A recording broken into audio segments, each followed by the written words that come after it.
ஓம் நம சிவாய்.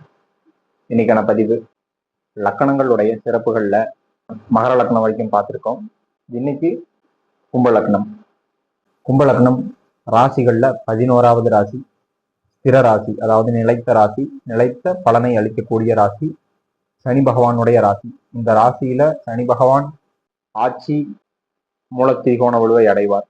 கும்ப லக்னக்காரங்க நிதானமாகவும் பொறுமையாகவும் செயல்படக்கூடியவர்களா இருப்பாங்க. எந்த ஒரு காரியத்தையும் ரொம்பவும் பொறுமையாகவும் நிதானமாகவும் செயல்படுத்தக்கூடியவர்களாகவும், தனிமையையும் தனித்திருப்பதையும் அதிகமா விரும்பக்கூடியவர்களா இருப்பாங்க. தனிக்கே உண்டான குணமான ஸ்லோனஸ், நிதானமாகவும் ரொம்பவும் பொறுமையா எந்த ஒரு காரியத்தையும் செயல்படுத்தக்கூடிய தன்மையுடையவர்கள்.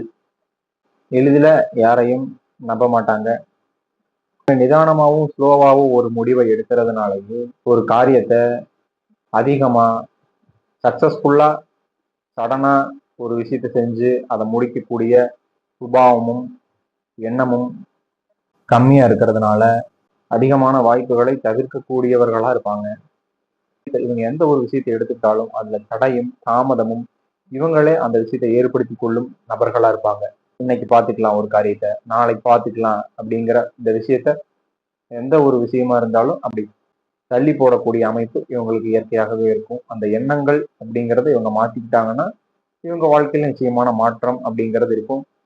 ஸோ ஆனா இவங்க நினைக்கிற காரியங்களையும் செய்ய விரும்புகிற விஷயங்களையும் தாமதப்படுத்தும் தள்ளி போடும் எண்ணமும் சற்று உடையவர்கள் அப்படிங்கிறதுல மாற்று கருத்து இல்லை.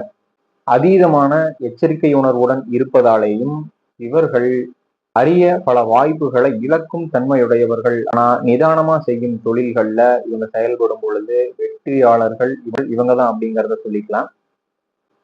ஸோ இந்த லக்னத்துல வேற எந்த கிரகமும் ஆட்சி உச்சம் அடையிறது இல்லை. சனி பகவான் மட்டுமே ஆட்சி மூல திரிகோண வலு அடையிறதுனால பிடிவாத குணம் இவங்க கிட்ட அதிகமா இருக்கும். தான் நினைக்கிற விஷயம் சரியோ தப்போ அதை ஆணித்தரமா பிடிவாதமா செய்யும் நபர்கள் அப்படின்னா கும்பலக்கணக்காரங்களை சொல்லலாம். எடுத்த முடிவுகளை மாத்திக்க மாட்டாங்க. சரியோ தப்போ அந்த முடிவுகளை பிடிவாதமா பின்வாங்காம அதை ஆணித்தரமா அந்த விஷயத்த செயல்படுத்தக்கூடியவர்கள் அப்படின்னா கும்பலக்கணக்காரங்க தான்.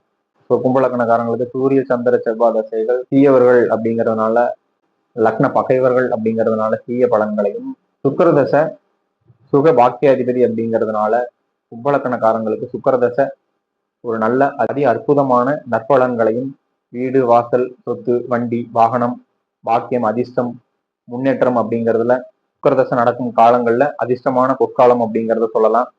புதன் தசை நடக்கும் பொழுது இவங்களுக்கு புதன் பூர்வ புண்ணியாதிபதி அப்படிங்கிறதுனால அட்டம ஸ்தானாதிபதியும் அப்படிங்கிறதுனால எடுக்கும் காரியங்கள்ல வெற்றியும் முயற்சியும் அதிர்ஷ்டமான வாய்ப்புகளும் முன்னேற்றமும் நிச்சயமா இருக்கும். சனி தசை லக்னாதிபதி தசை அப்படிங்கிறதுனாலையும் நல்ல பலன்களையும் முன்னேற்றத்தையும் இவங்களுக்கு கொடுக்கும். குரு தன லாபாதிபதிங்கிறதுனால குரு தசையும் இவங்களுக்கு நல்ல பலன்களை கொடுக்கும். ஸோ ராகுகேதுக்கள் நண்பர்கள் அப்படின்னாலும் இருக்கும் நிலையை பொறுத்து பலன்கள்ல மாறுபாடு இருக்கும். ஸோ கும்பலக்கணக்காரங்களுக்கு நற்பலன்களை அளிக்கக்கூடிய தசை சுக்கிரன் புதன் சனி தசை மற்றும் குரு தசை. அந்த தசைகள் நடக்கும் காலங்கள்ல நிச்சயமான முன்னேற்றம் இருக்கும். அதுலேயும் ஸ்பெசிபிக்கா சுக்கர தசையும் புதன் தசையும் நல்ல நிச்சயமான உயர்வையும் முன்னேற்றத்தையும் கொடுக்கும் அமைப்பிலேயே இருக்கும். அந்த தசை நடக்கக்கூடியவர்களும் கொடுத்து வச்சவங்க அப்படின்னே சொல்லலாம். தொடர்ந்து நம்மளுடைய சேனல்ல பாருங்க, லைக் பண்ணுங்க, கமெண்ட் பண்ணுங்க, ஷேர் பண்ணுங்க, சப்ஸ்கிரைப் பண்ணுங்க. மீண்டும் அடுத்த காலையில பார்க்கலாம்.